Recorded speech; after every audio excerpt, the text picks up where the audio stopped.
Oh, so top of the morning to you. What is going on? I have an exciting feature for you, and a couple of exciting features, I should say.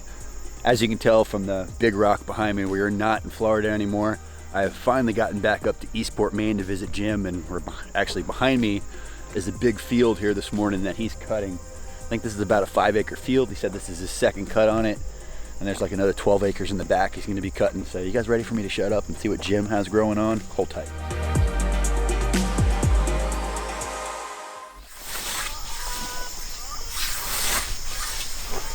Oh, hey, top of the morning to you. Hey Pete, welcome to Maine. The way life should be. Definitely, I tell you, it was a little boring about halfway through, but once we started getting north, it got a lot prettier once we hit Maine. Yeah, it's gorgeous here. I forget when, you spend 5 or 6 months in Florida, you just forget what it's like here. It's the next level. And it's been a great summer, a lot of rain, a lot of greenery. This is second cut, I'll probably get third cut here too. You're not irrigating too much this year then, huh?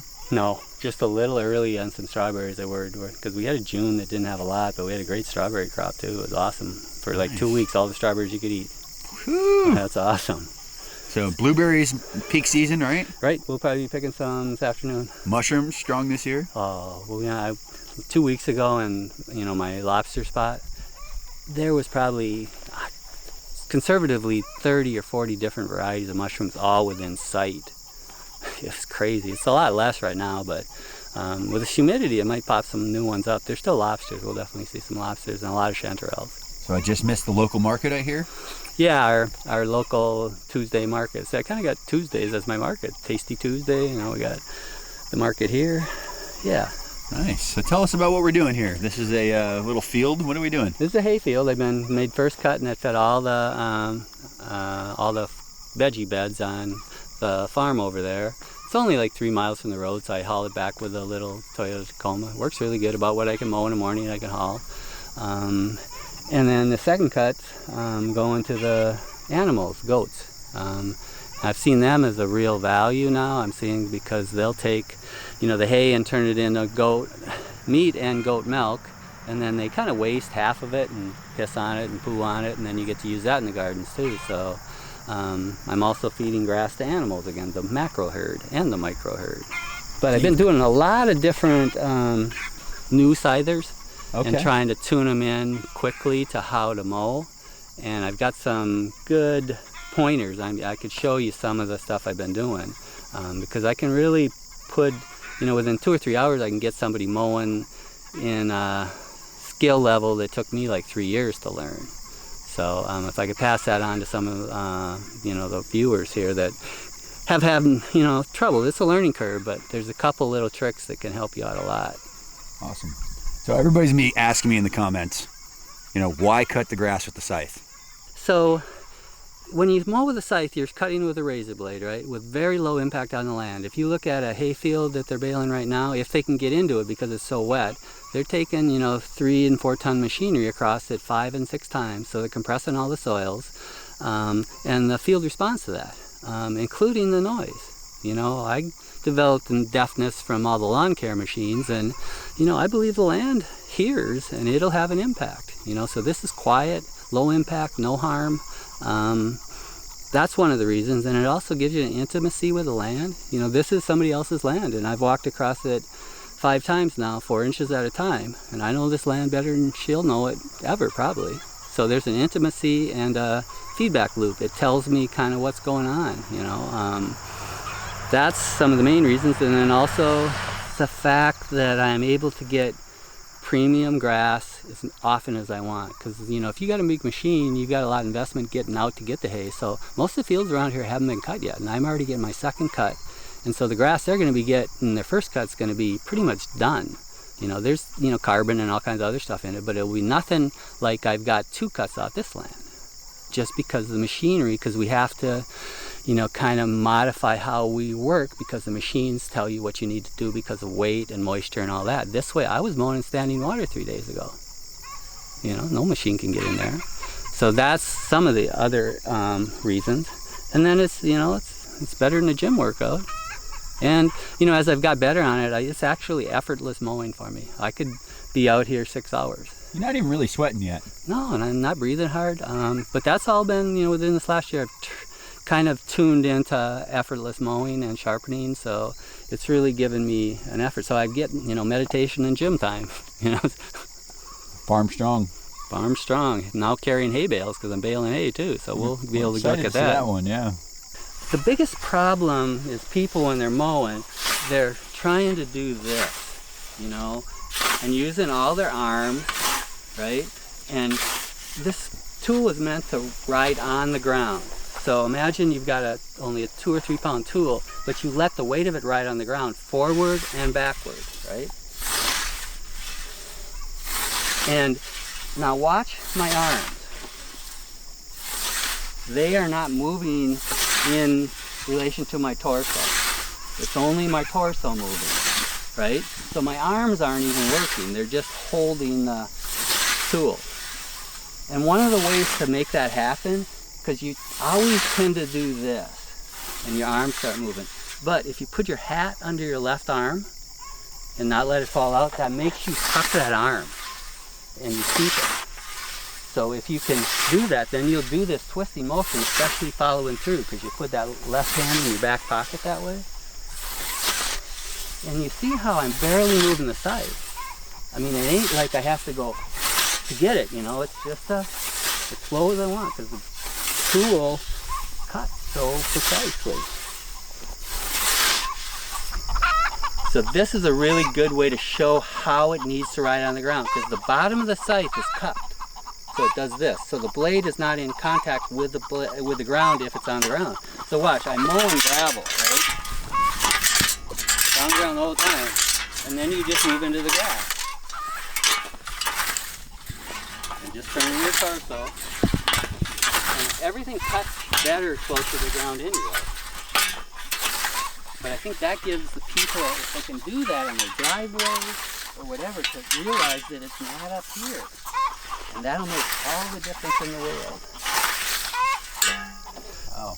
Now, we're going to get 1,000 comments. Where do I buy one of these? And we know they're made local, but there's like a major weight on these things right now because of you. I mean, you've kind of made this right. Well, tool. Yeah, they definitely got a lot of business from your videos and Justin's videos over the years. But, just with the COVID, the supply chain's so broken down, they had to wait like an extra 6 months for all the, because these are coming from Austria. So it's worth the wait, though. Yeah, and you might want to check into, there's other people online. Kara Wouldn't Care that I mentioned. There's a guy named Botan Anderson, which has a great name to his company, One Scythe Revolution. It's like the one we talked about at the farm. Okay. Yeah, so I don't know what he's probably in the same situation though. Everybody is. So check that out, and just be patient because next mowing season's coming around, so you'll be able to get there. Because I think she'll start shipping again 1st of September. Okay, so it's like talking about quality of hay or grass, more hay, because this is a meadow I've mowed. So, when I got here in May, I mowed, and that's what's come up since. But over there, I didn't mow, right? So look at the difference of the conditions. There's a really dense growth, right? No sun getting to the ground. It's a lot more woody. Dead on top. So it's going to be different. Some animals get stuff from the seed heads, but the vibrancy of this is so much more than that. Volume's a little less, but to feed this to the animals, they're going to like it so much better. And then in turn, I've always said, if you feed the micro herd what you used to feed the macro herd to get good hay, get good milk or good meat, the worms will get the same nutrients, and all the rest of the micro herd down there will use these nutrient-rich and dense plants to turn it into manure in your soil. So they're manuring in place, holding the fertility in their bodies. That's a big concept. It took me forever to turn that around, that fertility isn't, like pH and nitrogen and this. All those animals have it in their bodies, so it's released as they die and are born. And it's a slow release, how nature has done research and development for billions of years to how to balancedly feed something.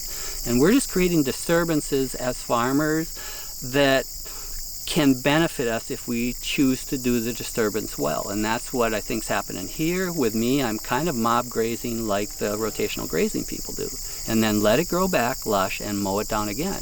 All the root matter from the perennial plants that got mowed are going to stop coming back, and that's going to be total carbon sequestration sequestration, I guess, down in the soil and feeding that soil life too. And then I mow it, like over there, and I'll get one more cut. Again, one more pulse of dying root matter. And that's, you know, I'm allowed to do that with this tool. You can do it with machinery, but more impact and more chance of making mistakes. There are so many wheel ruts out there because the previous landowners have had to get it mowed. Mostly it was bush hogged. But, you know, they needed to get it mowed and it was wet, so there's wheel ruts out there that, you know, are 6-8 inches deep. You know, and that'll take a while to heal. That's an ankle buster right there. What's that? That's an ankle buster. Ankle buster, and, you know, and again, that's just a different disturbance, so there's going to be different plants coming, but it just seems so much more violent. I mean, it's so mellow out here with this, you know, and the birds are singing, and, you know, the snakes are running from the sides, not getting tangled up in the mower blades. But I think it's a big thing to see the change here. And then when we get back to the farm, there was some really poor land there. I mean, full of goldenrod and spirea, small shrubby stuff. And, you know, when I got there, I got really, well, it was part of my depression that I was leaving this rich land that I was going to there, and this will never change. And just by some of my mowing, but mostly rotational grazing, mob grazing, you know, moving the animals twice a day and getting them through a cycle maybe 4 times during the summer, it's turned into it'd be the best lawn you ever wanted to mow. Clover and grass. It's just, and it's so lush, and in only 3 years. You know, that's where I'm seeing and believing Salatin and Alan Savory, that whole mob grazing thing, but I think a lot of farmers will not take the time to truly mob graze. Alexander's moving those goats twice a day. It's work. Yeah. It is. Yeah. But it's connection. You know, and you won't believe what the goats do in the woods. You know, that edge, imagine, you can see that edge over there. Just with the animal, she's knocked that back 40 feet, and it's already starting to grow grass. You know, she has to cut the big trees out. Yeah. And leave some, because she wants some of that, but it's just a game changer with a goat. But again, I mean, and she's turning all that into goat dairy, which is at market, which is cool. I mean, I'm not that fond of goat milk, but a lot of people are. She makes this really good kefir that's from some Russian strain she's kept alive for 20 years. Really? It's not using the kefir grains. So I think, again, it's becoming an indigenous person on the land, spending a lot of time on it. And that's the other thing about, you know, hand tools and the slowness of them. It gives you time on the land. It seems like, you know, you're in the business and you're doing what's going to be most theoretically efficient. You know, that's why you got the BCS. I can't have, you know, if we want to upscale this, how can we have, you know, 30 guys out here mowing? But if we had 30 guys out there mowing, it'd be 30 guys with meaningful work, you know? So, I mean, that's my spiel, but, you know, I'm thinking if I could get like 5 or 6 landowners around here, we could mow this field in a day. And then bale it in the afternoon and then go to the neighbors the next day. And then suddenly, we're not hooked up to, you know, the fossil fuel pipeline, wherever that's coming from, and, you know, the machine repair pipeline, and the bank where you need to get the loan for the hay machine and the tractor. It's all right here. You get your workout, you get your grass, you get your nutrition for your veggie garden. Yeah, you get connected to the land. And it's not something that I'm discovering, it's being rediscovered, because this is how it used to be. Wow. You know, the tractors and machineries changed agriculture. For the better and worse, depends, but it seems like for the long term it tends to degrade, you know, if we're looking at what's happened to our soils over the last century. All right, guys, so back in beautiful Maine. I love how Jim is always adapting and learning new styles and techniques and noticing things that he didn't notice before. Just when you think he has it all figured out, he has a new trick, he has a new style, a new way. So really exciting stuff. I'm going to try to get you 6, 7, 8, who knows, different videos while I'm here. So definitely stay tuned. The next one's going to be a baling video. Hold tight. Most importantly, get out there and pound some dirt.